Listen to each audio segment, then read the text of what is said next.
السلام عليكم ورحمة الله وبركاته. اللهم صل وسلم وبارك على سيدنا محمد. أهلا بكم في مطبخ وفاء.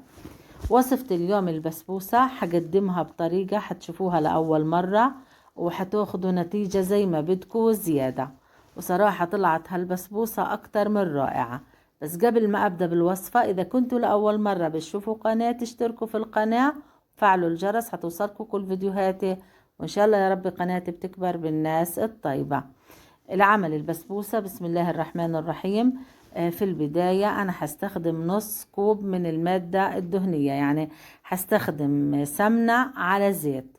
السمنة الموجودة عندي لازم تكون جامدة بالشكل اللي انتوا شايفينه. لو كانت سايحة حطوها بالتلاجة مجرد بس ما تجمد، علشان هيك السمنة بتعطي للحلويات طعم ومذاق آخر، يعني تعطيها طعم كتير طيب. يعني أنا استخدمت نص كوب ربع، يعني حطيت سمنة ووفيت عليه الزيت النباتي. هنزل بوكيت فانيلا. هنزل ملعقتين حليب بودرة. هنزل بوكيت بيكنج باودر 8 جرامات. هنزل نص ملعقة خميرة ممسوحة.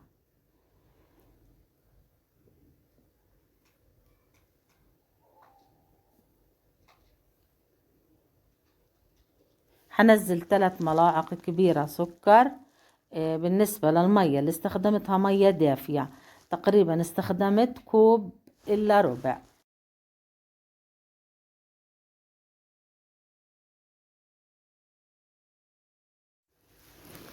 هحرك السمنة مع المية مع الخميرة والبيكنج باودر والفانيلا والسكر والحليب. هأبدأ أنزل في نفس الكوب اللي أنا حطيت فيه المية، حطيت فيه السميد. هأبدأ أنزل السميد بالتدريج كأني بقبس فيه، يعني مش عجين بعجنوش، بقبسه بالشكل اللي انتوا شايفينه. صراحة الطريقة هذه هتعطيكي قوام حتنبهروا لو عملتوا البسبوسة. طبعا انا هنزل السميد بالتدريج يعني كأني ببسه. استخدمت كوبايتين سميد وحنزل ملعقتين طحين.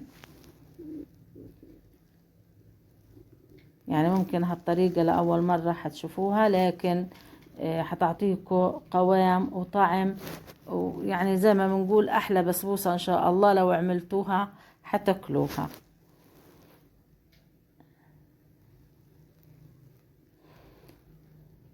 هحرك الطحين بالشكل اللي انتوا شايفينه كمان كأني ببسه، مش هعجن السميد، كأني بقبس فيه. هحضر، انا هستخدم للبسبوسة جوز هند وهحط اللبن. انا استخدمت كوب لبن بس حطيته بالتدريج، عشان لو يعني كيف سميد من سميد بفرق. لو حسيته بده القوام بتنزلوا نص الكوب اللبن. في البداية انا حطيت نص كوب لبن مع جوز الهند، يعني دوبت جوز الهند مع اللبن، حركت جوز الهند مع اللبن ونزلته على السميد. هحركه بالشكل اللي انتوا شايفينه. حركت طبعا جوز الهند مع اللبن مع السميد. حسيت العجينة محتاجة يعني طراوة، نزلت نص كوب اللبن. يعني أنا استخدمت كوب لبن من نفس الكوب اللي استخدمت فيه المية، استخدمت كوب لبن وكوب إلا ربع مية دافية. حلم العجينة بأطراف الأصابع بالشكل اللي انتوا شايفينه.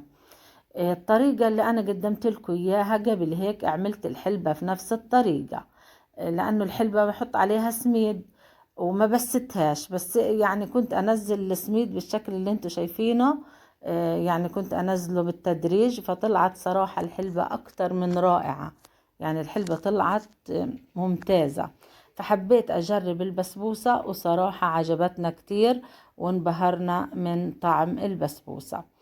ان شاء الله بنفس الطريقة حنزل لكم الهريسة، وإن شاء الله حجرب النمورة، وإن شاء الله يعني حقدم الهريسة، النمورة، البسبوسة بالمكسرات.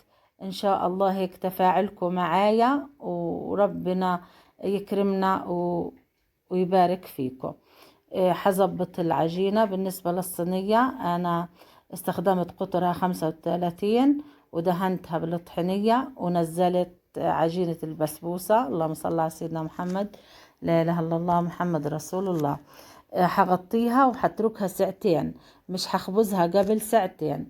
بالنسبة للقطر استخدمت 3 أكواب مية و3 أكواب سكر. مجرد هحرك السكر قبل ما احط القطر على النار، ومجرد ما يبدأ القطر يغلي حنزل ملعقة عصير ليمون. بالنسبة لخبيز البسبوسة أنا حميت بعد ساعتين مرتاحت، حميت الفرن، حطيت البسبوسة. مجرد ما بدأت تاخد اللون كان القطر عندي بارد، أنا سخنته ويعني سقيتها بالشكل اللي انتوا شايفينه. في البداية يعني نزلت القطر، وباقي القطر نزلته مرة واحدة.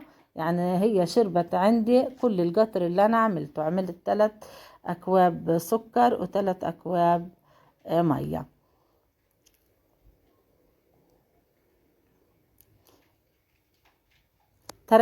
غطيتها وتركتها لما شربت القطر. يعني غطوها حتشرب القطر. لو عملتوها بنفس الطريقة حتشرب القطر إن شاء الله، وحتطلع طرية وحتنبسطوا كتير إن شاء الله. إن عملتوها حتدعوا لي إن شاء الله دعوة حلوة.